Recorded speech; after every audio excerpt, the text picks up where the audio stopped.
एकनाथ शिंदेंच्या शिवसेनेची पहिली यादी जाहीर. 8 पैकी 7 खासदारांना पुन्हा संधी. पहिल्या यादीमध्ये श्रीकांत शिंदे यांचंही नाव नाही. मुंबई दक्षिण मध्यमधून राहुल शेवाळे, रामटेकमधून राजू पारवेंना लोकसभेचं तिकीट, तर कोल्हापुरातून संजय मंडलिक, हातकणंगलेमधून धैर्यशील मानेंच्या नावावर शिक्कामोर्तब. शिर्डीतून सदाशिव लोखंडे, मावळमधून श्रीरंग बारणेंना शिंदे गटाची उमेदवारी, तर बुलडाण्यातून प्रतापराव जाधव, हिंगोलीमधून हेमंत पाटलांच्या नावाची घोषणा. यवतमाळ वाशिममधील तिढा सुटेना. मुख्यमंत्री शिंदे आणि भाजप नेते संजय राठोड यांच्या नावावर ठाम. मात्र राठोड लोकसभा लढण्यास इच्छुक नाही, तर भावना गवळींच्या उमेदवारीला भाजपमधून विरोध कायम. पुरंदरमध्ये शिवतारे माहितीसोबतच पोस्ट व्हायरल. पोस्टवर अब की बार सुनेत्रा वहिनी खासदार असाही उल्लेख. चिन्ह आणि पक्ष जाऊन कमळाबाईच्या चिन्हावर लढण्याची परिस्थिती अजित पवार गटावर येणार. रोहित पवारांची अजित पवारांवर जोरदार टीका. अमरावतीमधील ठाकरे गटाचे नेते दिनेश बुब आज प्रहार पक्षामध्ये प्रवेश करण्याची शक्यता. दिनेश बुब प्रहारकडून अमरावती लोकसभा निवडणूक लढवणार, सूत्रांची माहिती. नवनीत राणा आणि रवी राणा आज जेपी नड्डांची भेट घेणार. खराब वेळ सुरू असताना आम्ही भाजपसोबत होतो, मैदान सोडलं नाही. नवनीत राणांचा बच्चू कडूंवर निशाणा. भाजपनं थोडी तरी मैत्री जपावी. हिंगोली, धाराशिव, छत्रपती संभाजीनगर, यवतमाळची जागा कशी मागता? हक्काच्या जागा मागितल्यानं शिवसैनिकांमध्ये चीड. अर्जुन खोतकरांची भाजपवर टीका. काँग्रेसला धक्का. रामटेकमधील रश्मी बर्वेंचा उमेदवारी अर्ज बाद. जात पडताळणी प्रमाणपत्र रद्द केल्यामुळे निर्णय. पती श्याम कुमार बर्वे आता अधिकृत उमेदवार. रश्मी बर्वेंची माहिती. सांगली, दक्षिण मध्य मुंबईवरून काँग्रेसची ठाकरेंवर नाराजी. चर्चा सुरू असताना उमेदवार जाहीर करायला नको होते. पवार आणि ठाकरेंसमोर काँग्रेसची उघड नाराजी व्यक्त.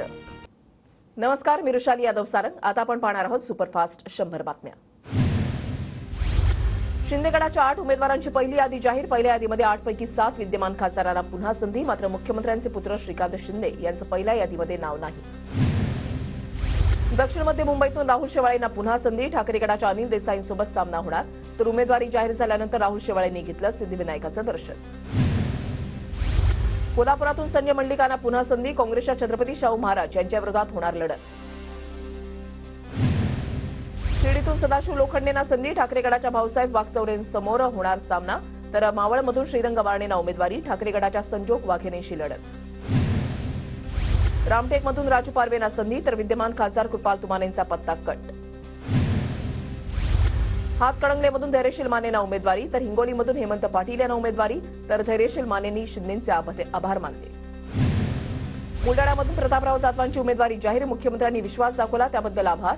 उमेदवारी मिळाल्यानंतर प्रतापराव जाधवांची प्रतिक्रिया. बुलडाण्यामधून शिंदे गटाच्या संजय गायकवाड यांचा उमेदवारी अर्ज दाखल. उमेदवार जाहीर होण्यापूर्वीच अर्ज दाखल केल्यानं बंडाची चर्चा. तर बंड नसून पक्षातर्फेच अर्ज भरला. मुख्यमंत्री शिंदेंसोबतही बोलणं झालं. संजय गायकवाडांची माहिती. गायकवाडांनी अर्ज भरला असेल तर मुख्यमंत्री समज देतील. संजय शिरसाट यांची प्रतिक्रिया. शिंदेंच्या समजुतीनंतर गायकवाड अर्ज मागे घेण्याचाही विश्वास. पुरंदरमध्ये शिवतारे माहितीसोबतच अशा आशाच्या पोस्ट व्हायरल. पोस्टवर अब की बार सुनेत्रा वहिनी खासदार असाही उल्लेख. काँग्रेसच्या रामटेकच्या उमेदवार रश्मी बर्वेंची उमेदवारी रद्द. काल सकाळीच रश्मी बर्वेंचं जात प्रमाणपत्र रद्द. संध्याकाळी अर्ज बाद. रश्मी बर्वेंचे पती श्यामकुमार बर्वे काँग्रेसचे अधिकृत उमेदवार. तर रश्मी बर्वेंकडून पत्रकार परिषद घेऊन भाजप सरकारवर जोरदार टीका. उमेदवारी दिली म्हणजे विजय निश्चित असं नाही. नवनीत राणांना पाडणं महत्वाचं. आमदार बच्चू कडू आक्रमक. तर वर्ध्यातून लोकसभा लढण्यासाठी बच्चू कडूंची चाचपणी. वेळ आली तर लोकसभेच्या मैदानामध्ये उतरणार. बच्चू कडूंची माहिती. अमरावतीमधून अपक्ष लढण्यावर अभिजित अडसूळ ठाम. भाजपच्या नवनीत राणांच्या विरोधात लढण्यासाठी घेतला उमेदवारी अर्ज. शेवटच्या दिवशी नवनीत राणांचा गेम होणार. अभिजित अडसूळांचं वक्तव्य. बच्चू कडूंची आज दुपारी 1 वाजता महत्वाची पत्रकार परिषद. बच्चू कडू नवनीत राणांच्या विरोधात उमेदवाराची घोषणा करण्याची शक्यता. अमरावतीच्या विकासासाठी एनडीएच्या सर्व घटक पक्षांनी एकत्र यावं. वरिष्ठ नेत्यांना एकत्र येण्याची मी फक्त विनंती करू शकते. अडसूळ आणि कडूंच्या भूमिकेवर नवनीत राणांची प्रतिक्रिया. तर आज नवनीत राणा आणि रवी राणा जेपी नड्डांची भेट घेणार. वर्धा लोकसभा लढावी अशी कार्यकर्त्यांची मागणी. वर्धा लोकसभा मतदारसंघामध्ये चाचपणी सुरू. बच्चू कडूंची माहिती. पंतप्रधान मोदी आणि बिल गेट्स यांच्यामधील खास संवादाचा टीजर व्हायरल. मोदी आणि बिल गेट्स यांच्यामध्ये भारताच्या भविष्यातील तंत्रज्ञानाच्या विकासाबद्दल आणि वर्तमानाबद्दल चर्चा. मवियाच्या बैठकीमध्ये काँग्रेसकडून ठाकरेंबाबत नाराजी व्यक्त. सांगली, दक्षिण मध्य मुंबई जागेवरून काँग्रेसची ठाकरेंवर नाराजी. चर्चा सुरू असताना उमेदवार जाहीर करायला नको होते. काँग्रेसची भूमिका. सुप्रिया सुळे धमकावत असल्याचा चाकणकरांचा आरोप. धमकीचा व्हिडिओ दाखवत गृहमंत्र्यांकडे दखल घेण्याची चाकणकरांची मागणी. सुशीलकुमार शिंदेंनी सोलापूरकरांच्या तोंडाला पानं पुसली. भाजपा उमेदवार राम सातपुतेंचा सुशीलकुमार शिंदेंवर निशाणा. मी उमेदवार, विरोधकांनी माझ्याशी भिडावं, वडिलांमध्ये कशाला आणता. काँग्रेस उमेदवार प्रणिती शिंदेंचं राम सातपुतेंना प्रत्युत्तर. अंगावर आल्यास शिंगावर घेणार. ठाकरे गटाच्या शरद कोळींचा भाजपला इशारा. जशास तसं उत्तर देणार. प्रणिती शिंदेंच्या प्रचारामध्ये शरद कोळी आक्रमक. कपिल पाटलांनी सागर बंगल्यावर उपमुख्यमंत्री फडणवीसांची भेट घेतली. मी बीजेपीचा उमेदवार, समोर कोण आहे याचा विचार करत नाही. भेटीनंतर कपिल पाटलांची प्रतिक्रिया. सगळ्यांची इच्छा पूर्ण कर, असंच देवाला साकडं घातलं. अजित पवार मुख्यमंत्री व्हायला हवे का, यावर सुनेत्रा पवारांची प्रतिक्रिया. शिवसंग्राम सध्या तरी महायुतीसोबतच. ज्योती मेटे महायुती सोडून जातील असं वाटत नाही. सोडून जाण्याचा निर्णय घेतल्यास तो लोकशाहीमध्ये त्यांचा अधिकार. पंकजा मुंडेंचं वक्तव्य. चंद्रशेखर बावनकुळेंच्या विरोधात काँग्रेसची निवडणूक आयोगामध्ये तक्रार. सुप्रीम कोर्टाचा निकाल नवनीत राणांच्या बाजूने असल्याचा खोटा दावा बावनकुळे यांनी केला असल्याचा आरोप. काँग्रेसकडून कोर्टाने निकाल राखून ठेवल्याची ऑर्डर कॉपीही सादर. दौंडचे भाजपा आमदार राहुल कुल यांनी फडणवीसांची भेट घेतली. बारामती लोकसभा मतदारसंघाबाबत बैठकीमध्ये चर्चा. महायुतीच्या उमेदवारासाठी प्रचार करू, कुल यांचं वक्तव्य. सदाभाऊ खोत आणि देवेंद्र फडणवीसांमध्ये बैठक. बैठकीमध्ये हातकणंगलेची जागा रयत क्रांती संघटनेला देण्याची मागणी केली. खोत यांची माहिती. हातकणंगले मतदारसंघातून लढण्यासाठी सदाभाऊ खोत इच्छुक. कोल्हापूरच्या बदल्यामध्ये सांगली हाच फॉर्म्युला ठरला होता. वाटाघाटीच्या बैठकीला सतेज पाटील उपस्थित नव्हते. सतेज पाटलांना अपूर्ण माहिती मिळालेली असेल, वरुण सरदेसाईंचं वक्तव्य. ठाकरे गट आणि काँग्रेसमध्ये भांडणं लावायचं काम पवारांनी केलं. सांगलीच्या जागेसाठी तिढा निर्माण होईल म्हणून पवारांनी खेळी केली. पवारांच्या खेळीमध्ये ठाकरे गट फसले. संजय शिरसाट यांचं वक्तव्य. भाजपमध्ये जायची वेळ आल्यास सर्वात आधी तटकरे उडी मारतील. रोहित पवारांची सुनील तटकरेंवर टीका. तर अनेक वरिष्ठ नेत्यांशी माझे चांगले संबंध म्हणून बालवाडी अध्यक्षांनी असं वक्तव्य केलं. तटकरेंचं रोहित पवारांना प्रत्युत्तर. रत्नागिरी सिंधुदुर्गची जागा भाजपच्या पारड्यामध्ये जाण्याची शक्यता. लवकरच नारायण राणेंच्या उमेदवारीच्या घोषणेची चर्चा. नारायण राणेंनी घेतली फडणवीसांची भेट. लोकसभा निवडणुकीच्या पार्श्वभूमीवर शरद पवारांची आज साताऱ्यामध्ये बैठक. पवारांकडून उमेदवाराची घोषणा होण्याची शक्यता. प्रकाश आंबेडकर यांची आज दुपारी 2 वाजता मुंबईमध्ये पत्रकार परिषद. वंचितनं मवियातून बाहेर पडत स्वतंत्र लढण्याची घोषणा केल्यानंतर दुसरी पत्रकार परिषद. सीबीआयकडून प्रफुल्ल पटेलांना मोठा दिलासा. 2017 मधील भ्रष्टाचार आरोपाप्रकरणी पटेलांना सीबीआयकडून क्लीन चिट. पक्ष भाजपच्या दावणीला बांधला. अखेर क्लीन चिट मिळाली. आजची बातमी बघून पटेलांना मिरची गोड लागेल. पटेलांना सीबीआयकडून क्लीन चिटवरून रोहित पवारांचा ट्विट करत निशाणा. केंद्रीय मंत्री नितीन गडकरी धमकी प्रकरणाचा खटला नागपुरातच चालणार. 100 कोटी रुपयांची खंडणीसाठी जीव मारण्याची धमकी प्रकरणाचा खटला नागपूरच्या विशेष न्यायालयामध्ये चालणार. एनआयएकडून प्रकरण मुंबईला स्थलांतरित करण्याची अपील मागे. गोंदियासह सडक, अर्जुनी आणि तिरोडा तालुक्यामध्ये काँग्रेसचा कार्यकर्ता मेळावा संपन्न. नाना पटोले यांच्यासह मोठ्या संख्येनं कार्यकर्ते उपस्थित. परभणी लोकसभा रासपाला सुटण्याच्या चर्चा सुरू असतानाच भाजप पदाधिकारी निवडणुकीच्या फील्डवरून गायब. तर परभणी लोकसभा रासपाला सोडण्याचा भाजप कार्यकर्त्यांकडून विरोध. परभणीमध्ये लोकसभा निवडणुकीच्या प्रचारासाठी उमेदवारांना केवळ 28 दिवसांचा कालावधी. प्रचारासाठी करावी लागणार तारेवरची कसरत.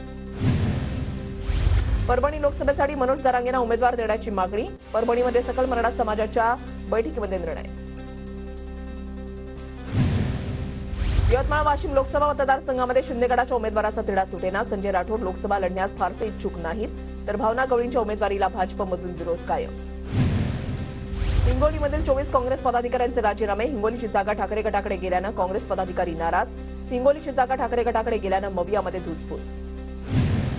अमरावतीमध्ये ठाकरे गटाचे दिनेश बुब आज प्रहारमध्ये प्रवेश करण्याची शक्यता. दिनेश बुब प्रहारमधून निवडणूक लढण्याची शक्यता.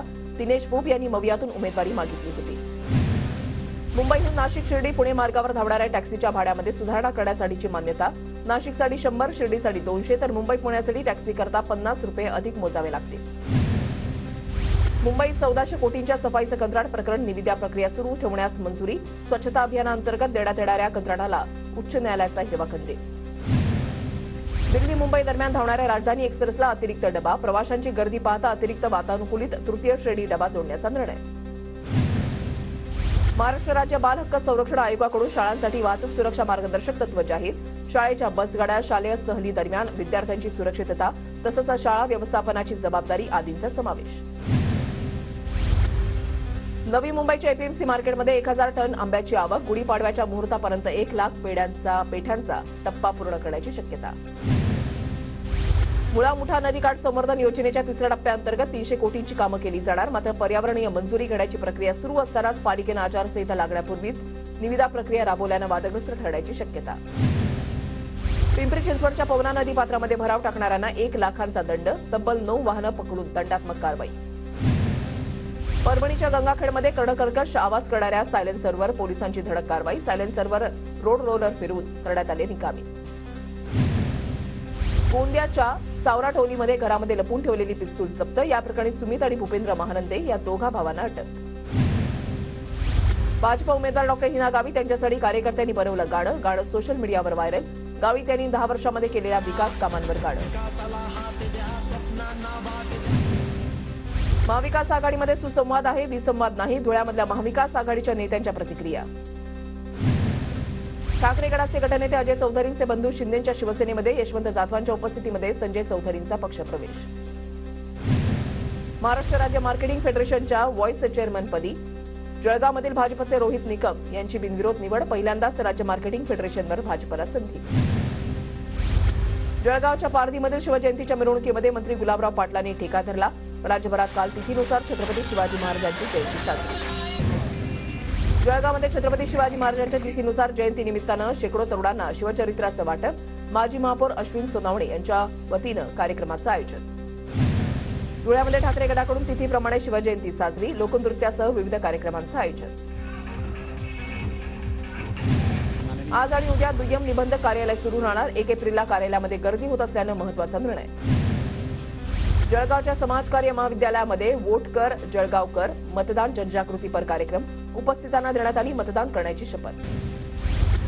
उन्हाचा पारा वाढल्यानं नागपुरातील पाणीपुरवठ्यामध्ये वाढ. कन्हान नदीमधील मुबलक साठा आणि नागरिकांची पाण्याची वाढती मागणी लक्षात घेता महापालिकेचा निर्णय. भंडारा जिल्ह्यामध्ये हवामान खात्याचा पुन्हा पावसाचा इशारा. येलो अलर्टमुळे शेतकऱ्यांमध्ये चिंतेचं वातावरण. आजपासून 31 मार्चपर्यंत विजांच्या कडकडाटासह हलका ते मध्यम स्वरूपाचा पाऊस पडण्याची शक्यता. जळगावच्या गौताळा अभयारण्यामध्ये तीव्र उन्हामध्ये मुक्या प्राण्यांना खाद्य आणि पाण्याचा पुरवठा. शिवनेरी फाउंडेशनचा उपक्रम. धुळे तालुक्यामधल्या अनेक भागामध्ये विहिरींनी तळ गाठला. कांद्यासह भुईमुगाचं पीक धोक्यात. तर आठवड्याभरापासून तापमानाचा पारा 40 अंशांवर. नंदुरबार जिल्ह्यामध्ये टरबुजाची मागणी वाढली. मात्र टरबुजावर व्हायरसचा प्रादुर्भाव. शेतकरी अडचणीत. धुळ्यामध्ये भाजीपाल्याला भाव कमी मिळत असल्याची शेतकऱ्यांची खंत. उत्पादन चांगलं मिळत असलं तरी अपेक्षेप्रमाणे भाव मिळत नाही शेतकऱ्यांची. नंदुरबार जिल्ह्यामध्ये गुन्हेगारीमध्ये मोठी वाढ. गुन्हेगारी कमी करण्यासाठी नवीन पोलीस ठाण्याची निर्मिती करणं गरजेचं. मात्र नवीन पोलीस ठाण्यासाठी शासनाकडे प्रस्ताव धुळकात पडू. नंदुरबार जिल्ह्यामध्ये अवजड वाहनांमुळे अपघातांच्या प्रमाणामध्ये वाढ. मात्र आरटीओचं दुर्लक्ष. आरटीओकडून नावापुरती कारवाई. नंदुरबार जिल्ह्यामध्ये माता मृत्यूची समस्या गंभीर. 11 महिन्यामध्ये 815 महिलांची गर्भपात करून घेतलं. शासनाच्या योजना आणि जनजागृती महिलांपर्यंत पोहोचत नसल्यानं गर्भपाताचं प्रमाण वाढलं. धुळे मतदारसंघामध्ये 85 वर्षांवरील 23,000 मतदार तर 10,000 दिव्यांग घरूनच मतदान करणार. वृद्ध आणि दिव्यांगांना फायदा होणार. राजस्थान रॉयल्सचा दिल्ली कॅपिटल्सवर 12 धावांनी विजय. दिल्ली कॅपिटल्सचा सलग दुसरा पराभव. आयपीएलमध्ये आज रॉयल चॅलेंजर्स बंगळुरू विरुद्ध कोलकाता नाईट रायडर्सचा सामना. दोन्ही संघ दुसऱ्या विजयासाठी मैदानामध्ये उतरणार. बंगळुरूच्या एम चिन्नास्वामी स्टेडियमवर सामना रंगणार. हरीश साळवे यांच्यासह 600 वकिलांचं सरन्यायाधीशांना पत्र. न्यायालयीन क्षेत्रामध्ये राजकीय हस्तक्षेप वाढत असल्याची भीती व्यक्त. अरविंद केजरीवालांच्या ईडी कोठडीमध्ये 1 एप्रिलपर्यंत वाढ. दिल्लीच्या राऊस एव्हेन्यू न्यायालयाकडून कोठडीमध्ये वाढ. अरविंद केजरीवालांना मुख्यमंत्रीपदाबाबत दिलासा. मुख्यमंत्रीपदावरून हटवण्याची मागणी करणारी याचिका न्यायालयानं फेटाळली. मद्य धोरण घोटाळा प्रकरणामध्ये अरविंद केजरीवाल यांना अटक. दिल्लीचे मुख्यमंत्री अरविंद केजरीवाल हे तुरुंगातून सरकार चालवू शकत नाहीत. नायब राज्यपाल व्ही.के. सक्सेना यांचं वक्तव्य. मुख्यमंत्री अरविंद केजरीवालांना कोठडीमध्ये त्रास दिला जातोय. त्यांची तब्येत देखील ठीक नाही. केजरीवालांच्या पत्नी सुनीता केजरीवालांचा आरोप. ईडी आणि सीबीआय विरोधी पक्षातील नेत्यांना संपवण्यासाठी काम करतेय. जो भाजपसोबत जातो त्यांची फाईल ईडी बंद करते. आम आदमी पक्षाच्या नेत्या आतिशी यांचा सरकारवर आरोप. अरविंद केजरीवाल यांनी नैतिकतेच्या मुद्द्यावरून राजीनामा द्यावा. भाजप नेते गौरव भाटिया यांचं वक्तव्य. पंजाबचे मुख्यमंत्री भगवंत मान यांना मुख्यमंत्री केजरीवालांकडून शुभेच्छा. भगवंत मान यांना मुलगी झाल्याबद्दल केजरीवाल यांच्या शुभेच्छा. पश्चिम बंगालमधील लोकांकडून लुटलेले आणि सक्तवसुली संचालनालयानं जप्त केलेले 3,000 कोटी रुपये लोकांना परत करणार, यावर सरकारचं काम सुरू, पंतप्रधान मोदींचं प्रतिपादन. आयकर विभागाच्या पुनर्मूल्यांकन प्रक्रियेला आव्हान देणाऱ्या काँग्रेसच्या याचिका दिल्ली उच्च न्यायालयानं फेटाळल्या. पक्षानं दाखल केलेल्या याचिकांवर आपला आदेश राखून ठेवला. महात्मा गांधी राष्ट्रीय ग्रामीण रोजगार हमी योजनेमध्ये काम करणाऱ्या मजुरांना केंद्र सरकारचा दिलासा. मनरेगाच्या मजुरीच्या दरामध्ये 3 ते 10% वाढ. मनरेगा कामगारांसाठी 1 एप्रिलपासून नवीन मजुरी दर लागू होणार. देशातील गव्हाचा साठा मागील 16 वर्षातील निच्चांकी पातळीवर. मार्च अखेर भारतीय अन्न महामंडळाकडील साठा हा 70 लाख टनांपर्यंत खाली आल्याची माहिती. दुसरीकडे केंद्रानं यंदा 320 लाख टन गहू खरेदीचं उद्दिष्ट निश्चित केलंय. बळीराजासाठी आनंदाची बातमी. भारतामध्ये यंदा सरासरीपेक्षा जास्त पावसाचा अंदाज. शेतकरी वर्गाला काही प्रमाणात दिलासा मिळाला. ब्रिटनमध्ये मंदिरांची सुरक्षा वाढणार. ब्रिटनचे प्रधानमंत्री ऋषी सुनक 50 कोटींचा निधी देणार. निवडणुकीपूर्वी ब्रिटनमधील 400 मंदिरांमध्ये सीसीटीव्ही बसवण्याचं नियोजन. बंगळुरूमध्ये भारताचं लढाऊ विमान तेजस मार्क 1Aचं पहिलं चाचणी उड्डाण यशस्वी. विमानामध्ये स्वसंरक्षणाची क्षमता. 83 सुधारित जेटसाठी 46,898 कोटी रुपयांचा करार.